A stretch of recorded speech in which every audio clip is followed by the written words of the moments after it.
أرأيت الذي يكذب بالدين فذلك الذي يدعو اليتيم ولا يحض على طعام المسكين। দিন ইসলাম তথা বিচারের দিনকে অস্বীকার করেছে যে সে লোকটি সম্পর্কে কি তুমি বিবেচনা করেছো? সে কোন লোকটি? যে লোকটি এতিমকে গলা ধাক্কায় দেয়, মিসকিনদেরকে খেতে দেয় না, পরস্পরকে মিসকিনকে খাবারের ব্যাপারে উৎসাহিত করে না, এতিমকে গলা ধাক্কা দেয়। এই জন্য পরকালকে অস্বীকার করলো, এই জন্য ইসলামকে অস্বীকার করলো, এই জন্য দিনকে অস্বীকার করলো। এরপরে সে নামাজ পড়ুক, রোজা রাখুক, তার নামাজ, রোজা, হজ, যাকাতের গুরুত্ব বহন করবে না। কিয়ামতে যেসব লোক জাহান্নামে যাবে তার মধ্যে দুটি কারণ হবে সবচেয়ে বড়।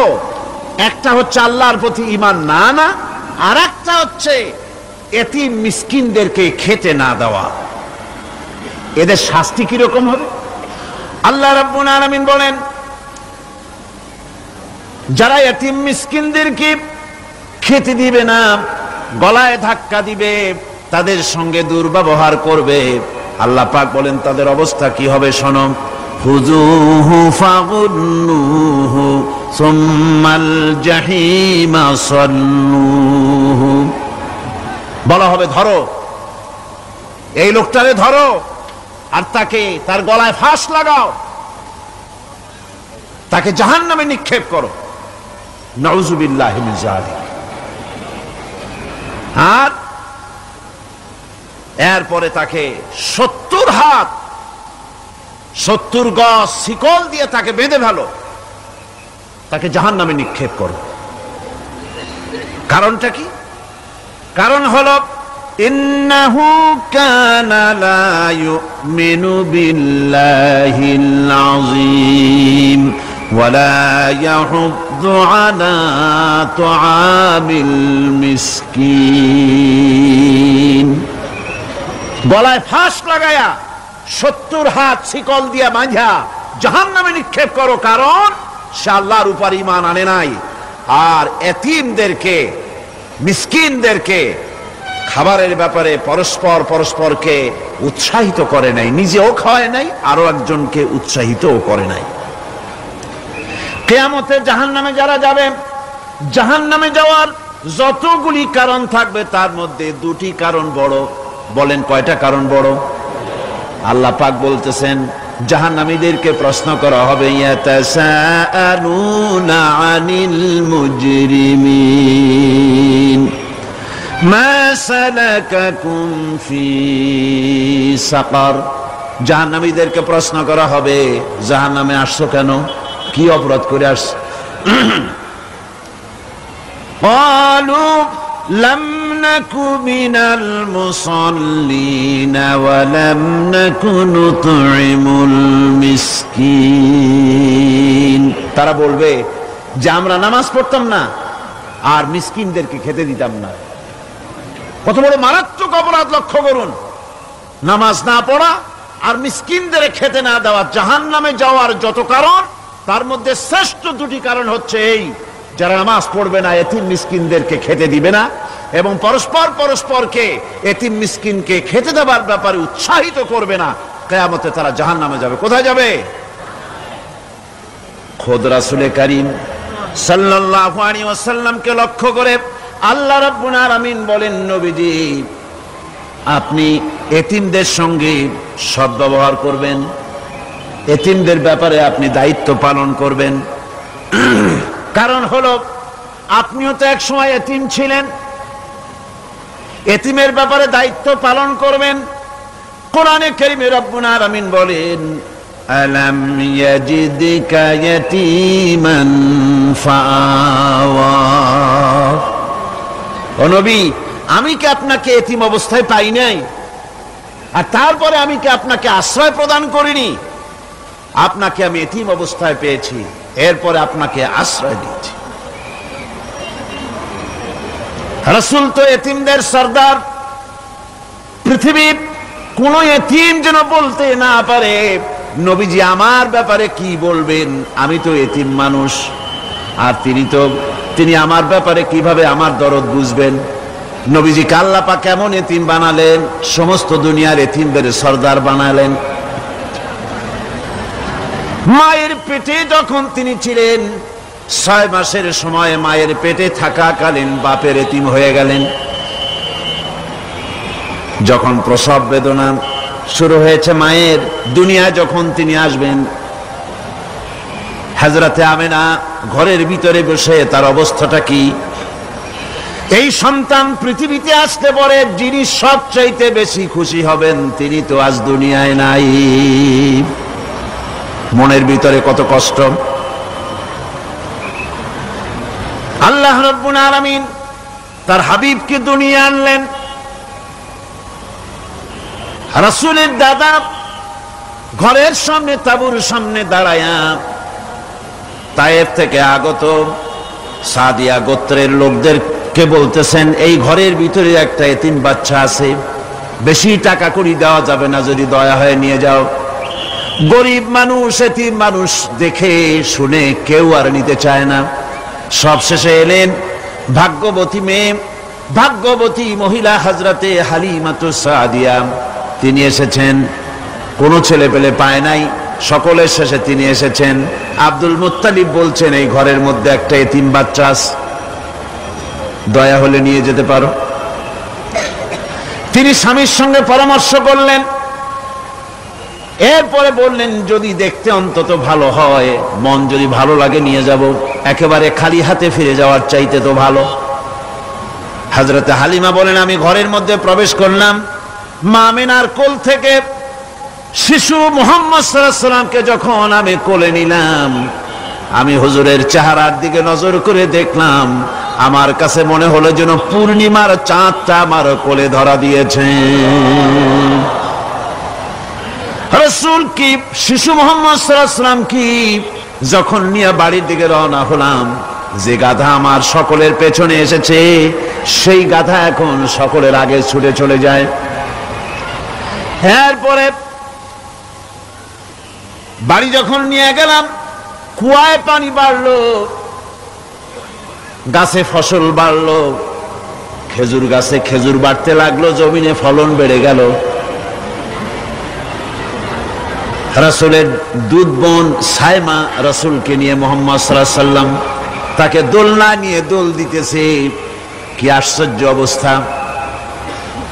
সাইমা তাকে দোল দিচ্ছে আর বলতেছে, বেঁচে থাকুক মুহাম্মদ সাল্লাল্লাহু আলাইহি ওয়াসাল্লাম, সে দীর্ঘজীবী হোক। কবি লিখতেছেন, কি আশ্চর্য কথা! বেদুইন বালিকা কারে নিয়ে দোল দেয় সে কি তা জানে?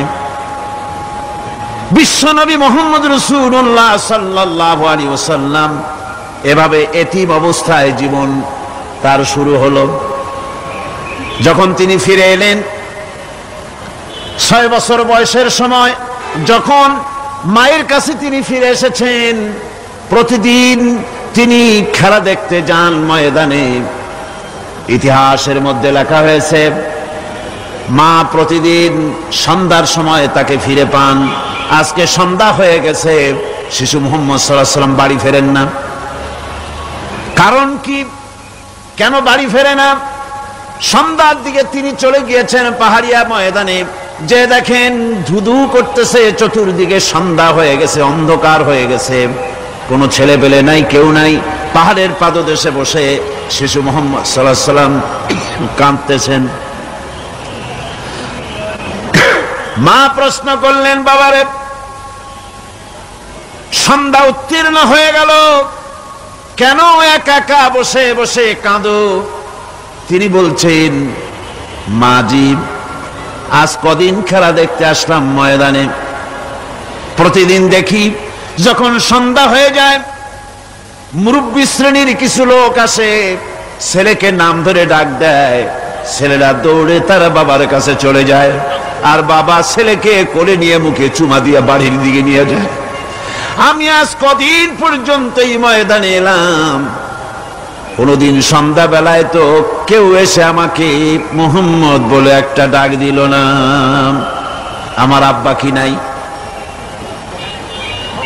আল্লাহ রাব্বুল আলামিন বলেন, আলাম ইয়াজিদকা ইয়াতীমান ফাআওয়া, এরকম এতিম অবস্থায় পেয়ে আমি কি আপনাকে আশ্রয় দেই নাই?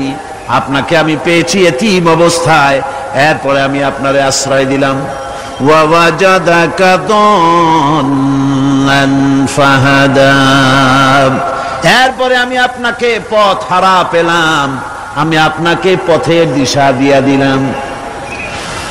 ওয়া ওয়াজাদাকা আইলান ফাআগনা, এরপরে আমি আপনাকে দরিদ্র অবস্থায় পেয়েছি, তারপরে আমি আপনার দারিদ্র মুক্ত করেছি আপনাকে। সুতরাং ফাআম্মাল ইয়াতীমা ফালা তাকহার ওয়া আম্মাস সাইলা ফালা তানহার ওয়া আম্মা বিনি'মাতি রাব্বিকা ফাহাদ্দিস। সুতরাং নবী, এতিমের প্রতি নির্মম ব্যবহার করো না, এতিমের প্রতি ভালো ব্যবহার করো, নির্মমতা দেখাইও না। আর ভিক্ষুককে ধমক দিও না, রূঢ়তা দেখিও না, আর আল্লাহর নিয়ামতের প্রশংসা করো। বহুত মানুষ আছে এতিমরে গলায় ধাক্কা দেয়। মানুষ যখন ভিক্ষা নিতে আসে, গরিব মানুষ ভিক্ষা চাইতে আসছে, আমি আত্মাহিত জানো, দোয়া কুনুত জানো, বাড়ি যেয়ে কাজ করবা, এই সব আজে বাজে কথা বলিয়া ভিক্ষা দেয় না।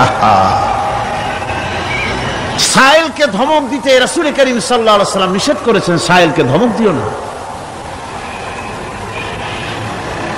গাড়িতে বসে যাচ্ছেন সাহেব, ট্রাফিক মোড়ে যখন সিগন্যাল জ্বললো, গাড়িগুলি দাঁড়ায় গেল, ফকির এসেছে, হাত নাই পাও নাই, বুড়া মানুষ, একটা পয়সা বার করে না। আবার এই মানুষটি ওই ফকিরকে ধমক দিয়া বার করে দিল। এরপরে এই লোকটি যখন কোনো মাজারের কাছে পৌঁছে গেল, 500 টাকার কড়কড়ে নোটটা ফেলে দিল। বলেন টাকা দরকার কার? মরা মানুষের না জিন্দা মানুষের? কার দরকার? যার টাকা দরকার ছিল তারে দেওয়া হলো না, যার দরকার নাই তারে দেওয়া হলো। এরপরে লোকটা না খেয়ে যখন মারা গেল, পথের ফকির, রাস্তার ফকির, না খেয়ে মারা গেছে। এরপরে তার কাফনের কাপড় নাই, লোকটাকে রাস্তার উপরে শোয়াইয়া একটা ছেঁড়া কাপড় দিয়ে ঢেকে রেখেছে। বড় লোকেরা, সাহেবরা তখন গাড়ি দাঁড় করে 5টা টাকা 2টা টাকা করে তার লাশের উপরে মারতেছে। এটা মানবতার এর চাইতে লাঞ্ছনা, মানবতার জন্য এর চাইতে গঞ্জনা আর কিছুই হতে পারে না। মানবতার প্রতি লাঞ্ছনা এর থেকে আর দুর্গতি কি হতে পারে? বেঁচে থাকার সময় 1টা টাকা আপনি দিলেন না, মরে যাওয়ার পর বিদায় হয়েছে বালাই, এখন দেওয়া শুরু করেছে। আমার বন্ধুগণ, এজন্য এতিমের প্রতি দরদ করার জন্য আল্লাহ পাক কোরআনের ভিতরে পরিষ্কার বলেছেন। রাসূল করিম সাল্লাল্লাহু আলাইহি ওয়াসাল্লাম নিজে এতিম ছিলেন, আর এতিমের প্রতি তার এত দরদ ছিল, একবার তিনি ঈদের দিকে নামাজ পড়ার জন্য যাচ্ছেন। প্রতিমধ্যে দেখেন একটা বাচ্চা ছেলে কাঁদতেছে। এই রাস্তায় কত মানুষ গেল, কেউ দাঁড়ালো না থমকে, বাচ্চার ক্রন্দন কাউকে থামাইতে পারল না। কিন্তু বিশ্ব নবী, দয়ার নবী রাহমাতুল লিল আলামিন বাচ্চার কান্না দেখে পাও বাড়াতে পারলেন না। নবীজি দাঁড়ায় গেলেন, জিজ্ঞেস করেন, ও বাচ্চা, ঈদের দিনে কাঁদো কেন? ঈদের দিনে তো কাঁদতে নাই। বাচ্চা বলে, তোমার কাছে বলবো না, আমি সেই সকালবেলা থেকে বসে আছি, আমি যদি মক্কার আব্দুল্লাহর পুত্র মুহাম্মদ রাসূলুল্লাহ সাল্লাল্লাহু আলাইহি সাল্লামকে পাই, মনের দুঃখ তার কাছে বলবো। বিশ্ব নবী জমিনের উপরে বসে পড়লেন, বাচ্চারে কোলের উপরে উঠায় বলেন, বাচ্চা বলো কি তোমার দুঃখ? তুমি যার জন্য বসেছো আমি তো সেই এতিম নবী, কি বলতে চাও? বাচ্চা বলতেছেন, ইয়া রাসূলুল্লাহ, আমার বাবা মারা গেছে সেই ছোট্টবেলায়, একেবারেই তখন মায়ের পেট থেকে আমি আসার পর বাপ মরে গেল। আমার মা আর একজনের সঙ্গে বিয়ে বসেছে, সেই পুরুষটি আমারে দেখতে পারে না, আমার মা যদি আমারে কোলে করে এসে সহ্য করতে পারে না, আমারে চুমা খাইলে সহ্য করতে পারে না, আমারে খাবার দিলে মা মার খায়। আজ ঈদের দিনে রাতে আমার মা আমাকে বলল, বাবারে তোমার কপাল খারাপ, তোমার বাবা মারা গেছে, তোমাকে সাহায্য করার কেউ নাই, আমি তোমার যত্ন করতে পারলাম না, কোলে নিয়ে চুমাও দিতে পারি না, আমার এমনই কপাল খারাপ। সুতরাং এতিমের দরদ এতিম ছাড়া আর কেউ বুঝবে না। তুমি আজ চলে যাও, ওই রাস্তায়, ঈদের রাস্তায় দাঁড়ায় থাকো, মাঠের রাস্তার পাশে, বিশ্ব নবীর কাছে তোমার দুঃখ বলো, এতিমের দুঃখ তিনি বুঝবেন। আমি মায়ের কথা মতো এই জায়গায় এতক্ষণ বসে আছি, হুজুর আপনি দয়া করে, আমার কথা তো আপনার কাছে বললাম, আমার মনের এই দুঃখ। নবীজি বাচ্চার কথা শুনতেছিলেন, চোখ দিয়া পানি পড়তেছিল, বাচ্চাকে বুকের সঙ্গে জড়িয়ে ধরে নবীজি বলেন, ও এতিম, মুহাম্মদ সাল্লাল্লাহু আলাইহি ওয়াসাল্লাম যদি তোমার পিতা হন আর হযরতে আয়েশা যদি তোমার মা হয়ে যায়, বলো তোমার মনের দুঃখ মেটে নাকি? ছেলে ডুকরে কেঁদে উঠলো আর বলল, ইয়া রাসূলুল্লাহ, আপনি যদি আমার পিতা হন আর আয়েশা যদি আমার মা হয়ে যায়, এর থেকে বড় সৌভাগ্যের আমার তো আর কিছুই নাই। নবীজি এতিমকে বাড়ি নিয়ে গিয়ে হযরতে আয়েশার হাতে তুলে দিয়ে বললেন, আয়েশা রে, পবিত্র ঈদের দিনে আল্লাহ রাব্বুল আলামিন তোমার জন্য একটা উপহার পাঠিয়েছেন, এটা যত্ন করো। এতিমের প্রতি দরদ রাখার জন্য আল্লাহ রাব্বুল আলামিন বলেছেন, এতিম, মিসকিন, বিধবা, অসহায় লোক, তাদের প্রতি যাতে করে মুসলিম সমাজ লক্ষ্য রাখে, সেজন্য আল্লাহ পাক নির্দেশ করেছেন। বুখারী এবং মুসলিম শরীফের হাদিসে এসেছে, আস-সাই আলাল আরমালাত ওয়াল মিসকিন কাস-সাই ফি সাবিলিল্লাহ। বিধবাদের জন্য, মিসকিনের জন্য কেউ যদি কোনো উদ্যোগ গ্রহণ করে, কেউ কোনো সাহায্য দেয়, জিহাদের ময়দানে জিহাদ করে আল্লাহর রাস্তায় যে সওয়াব পাওয়া যায়, যে মর্যাদা পাওয়া যায় আল্লাহর কাছে, এতিম, মিসকিন, বিধবাকে সাহায্য করলে সেই সওয়াব আল্লাহ রাব্বুল আলামিন আমলনামায় দিয়ে দেন।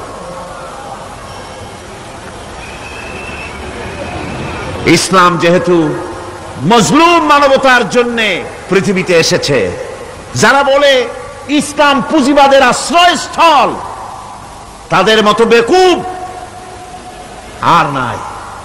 এই কথা তারা বলে উদ্দেশ্যমূলক ভাবে, রাজনৈতিক উদ্দেশ্যমূলক ভাবে সব কথা বলে। ইসলাম যদি পুঁজিবাদের আশ্রয়স্থল হবে, তাহলে তো ইসলাম সর্বপ্রথম কবুল করতো ধনীরা, কথা ঠিক কিনা কন? কিন্তু ইসলাম কবুল করলো সর্বপ্রথম কারা? সর্বপ্রথম ইসলাম কবুল করেছে নিগৃহীত, নির্যাতিত গরিব মানুষগুলি, হযরত বেলালের মতো মানুষ, আম্মারের মতো মানুষ। এই সব গরিব মানুষগুলি, নারী, গরিব, অসহায়, নির্যাতিত, তারা ইসলাম কবুল করেছেন সর্বপ্রথম। সুতরাং ইসলাম পুঁজিবাদের আশ্রয়স্থল নয়, ইসলাম হচ্ছে দুনিয়ার সমস্ত মজলুম মানবতার আশ্রয়স্থল। যেরকম আলহামদুলিল্লাহ। আমার বন্ধুগণ, ইসলামী বিপ্লবীর দাওয়াতের পর্যায়ে মক্কি জিন্দেগিতে যখন সূরাগুলি রাসূলের আসতেছিল, সেই সময় আল্লাহ রাব্বুল আলামিন বলেছেন, ওয়াহাদাইনাহুন নাজদাইন, আমি কি উভয় স্পষ্ট পথ তাদেরকে দেখায় দেই নাই? উভয় স্পষ্ট পথ তাদেরকে দেখানো হয়েছে। ফালাকতাহামাল আকাবাতা ওয়া মা আদরাকা মাল আকাবা ফাক্কু রাকাবা। তুমি কি জানো, তারা, আসল কথা হলো তারা সেই দুর্গম বন্ধুর ঘাঁটিটি অতিক্রম করতে চায় না। তুমি কি জানো সেই বন্ধুর দুর্গম ঘাঁটিটি কি? তা হচ্ছে শৃঙ্খল বন্দি দশা থেকে মানুষদেরকে মুক্ত করে দেওয়া, আর আও ইতআমুন ফি ইয়াউমিন যী মাসগাবা ইয়াতীমান যা মাকরাবা আও মিসকিনান যা মাতরাবা। উপবাসের দিনে নিকটবর্তী এতিম দুঃখীকে খেতে দেওয়া, আর ধুলামলিন মিসকিন যারা আছে তাদেরকে খেতে দেওয়া। যাদের পেটে খাবার নাই, ক্ষুধার দিনে খুঁজে খুঁজে তাদেরকে খাবার দেওয়া।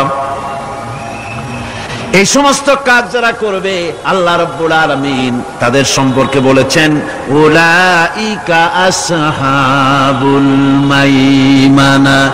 কিয়ামতের দিন এদের ডান হাতে আল্লাহ রাব্বুল আলামিন আমলনামা দান করবেন। জোরে কোন সুবহানাল্লাহ।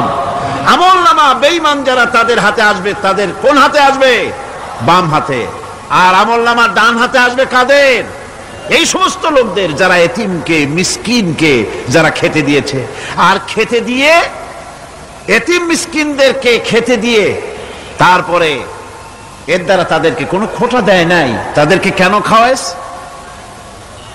কোরআনে কারীম বলছে ওয়ায়ুতঈমুনা আত-তাআমা আলা হুব্বিহি মিসকিনান ওয়া ইয়াতীমান ওয়া আসীরা। আল্লাহর সৎ লোকেরা আল্লাহর ভালোবাসায় উদ্বুদ্ধ হয়ে খাবার খাওয়ায় মিসকিনদেরকে, এতিমদেরকে। আর তারা বলে ইন্নামা নুতঈমুকুম লিওয়াজহিল্লাহি লা নুরিদু মিনকুম জাযাআন ওয়ালা শুকুরা। আমরা যে তোমাদের খাইতে দিলাম, এ খাওয়াচ্ছি শুধুমাত্র আল্লাহকে খুশি করার জন্য। কারে খুশি করার জন্য? আল্লাহরে খুশি করার জন্য। এই খাবারের ব্যাপারে তোমাদের কাছ থেকে কোনো কৃতজ্ঞতা চাই না। যেটা করি সেটা আল্লাহর জন্যই করি, আল্লাহকে খুশি করার জন্য। সুতরাং না কৃতজ্ঞতা চাই, না এর দ্বারা কোনো বিনিময় চাই। আল্লাহ রাব্বুল আলামিন এতিমের মাল সম্পদ আত্মসাৎ করার ব্যাপারে কঠোরভাবে নিষেধ ঘোষণা করেছেন। এতিমের মাল সম্পদ যেন আত্মসাৎ করো না। কোরআনে কারিমে স্পষ্ট ভাষায় বলা হয়েছে ওয়াতুল ইয়াতামা আমওয়ালাহুম ওয়ালা তাবাদদালুল খাবিসা বিত-তাইয়্যিব। এতিমের মাল ধন সম্পত্তি যথাযথভাবে তাদের হাতে ফিরিয়ে দাও। ওয়ালা তাবাদদালুল খাবিসা বিত-তাইয়্যিব। আর তাদের ভালো মালগুলি তোমার খারাপ মাল দিয়া বদলাইয়া দিও না। ولا تأكلوا أموالهم إلى أموالكم إنه كان حوبا كبيرا। আর তাদের সম্পদ তোমাদের সম্পদের সাথে যেন মিশাইয়া হজম করে ফেলে দিও না। এটা অত্যন্ত মস্ত বড় গুনাহ। এ কাজ তোমরা করবে না। এতিমের ধন সম্পত্তি সাধারণত মামা এবং চাচাদের হাতে থাকে, ঠিক কিনা? কথা বোঝেন কিনা? এতিমের সম্পদ থাকে তাদের কাছে, মামা আর চাচাদের কাছেই বেশিরভাগ থাকে।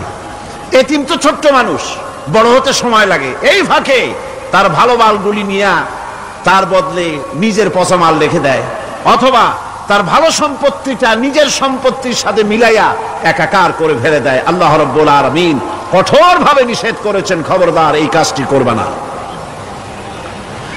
যারা এমন কাজ করে, এতিমের মাল যারা নষ্ট করে, এতিমের মাল যারা খায়, তাদের সম্পর্কে আল্লাহ পাক বলছেন ইন্নাল্লাযীনা ইয়াকুলুনা আমওয়ালাল ইয়াতামা যুলমান ইন্নামা ইয়াকুলুনা ফি বুতুনিহিম নারা ওয়া সায়াসলাউনা সাঈরা। অন্যায়ভাবে এতিমের মাল যারা ভক্ষণ করে, তারা তো এতিমের মাল খায় না, বরং পেটের মধ্যে তারা আগুন ঢুকায়। পেটের মধ্যে কি ঢুকায়? ওয়াসায়াসলাউনা সাঈরা। আর অচিরেই এদেরকে জাহান্নামে নিক্ষেপ করা হবে। কোথায় নিক্ষেপ করা হবে? জাহান্নামে। যারা এতিমের মালকে ভক্ষণ করে, এতিমের মাল নষ্ট করে, এতিমের হক নষ্ট করে, তাদের জায়গা জাহান্নাম। আর এতিমের মাল যারা খায় তারা যেন আগুন খায়। কি খায়?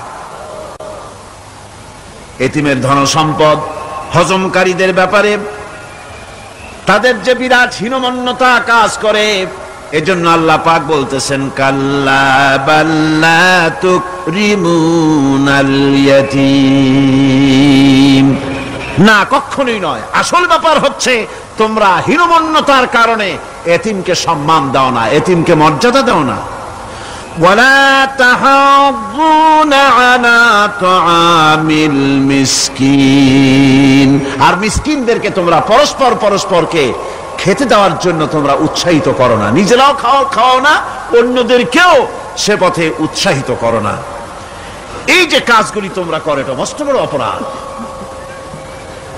আল্লাহ রাব্বুল আলামিন এতিমের মাল সম্পর্কে আরো বলছেন ওয়ালা তাকরাবু মালাল ইয়াতীম ইল্লা বিল্লাতী হিয়া আহসান হাত্তা ইয়াবলুগা আশুদ্দাহু।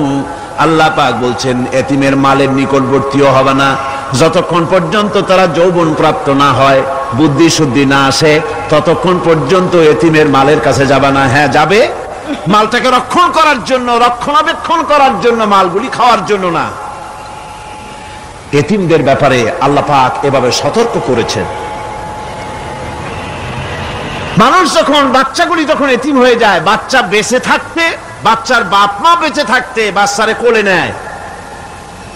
দেখবেন বড় লোকের ছেলে দেখতে ভালো দেখা যাচ্ছে না, নাকে ময়লা তাতে ময়লা, তারপরেও বড় লোক, সেই জন্য বাচ্চাটারে কোলে নেয়, ইচ্ছা করে না, তারপরে তারে খুশি করার জন্য কোলে নেয়। করে না কি এরকম করে। বাপ মা বেঁচে আছে তখন চাচাতে মামুতে ভাগ্নাকে ভাতিজাকে আদর করে কোলে নেয়, ঘাড়ে নেয়, চুমা খায়। আর যখন বাপ মা মরে গেল, বাপ যখন মারা গেল, এই ছোট্ট বাচ্চাটি চাচার দিকে ফেলফাল করে তাকায়, মায়ের দিকে তার মামার দিকে ফেলফাল করে তাকায়, একটি বারের জন্য কোলে নিয়ে তখন আর আদর করে না। মনের মধ্যে তখন দুর্বিসন্ধি থাকে, এই বাচ্চা মরুক অথবা তার সম্পদ যা আছে সম্পদগুলিকে লুটপাট করে নেই। দেখেন এবার মিলান কথার সাথে আল্লাহ পাকের লাইসাল বিররা আন তুওয়াল্লু ওয়ুজুহাকুম কিবালাল মাশরিকি ওয়াল মাগরিব।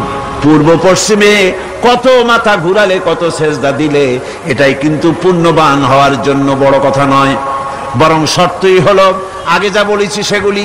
আর শর্ত হলো এতিম মিসকিনদেরকে, বিধবাদেরকে, অসহায়দেরকে সাহায্য করতে হবে। এগুলি করলে তাহলে তুমি মুমিন বলে প্রমাণিত হবে, তুমি সব ব্যক্তি ভালো মানুষ, নেককার, পুণ্যবান বলে আল্লাহ পাকের দরবারে তুমি প্রমাণিত হবে।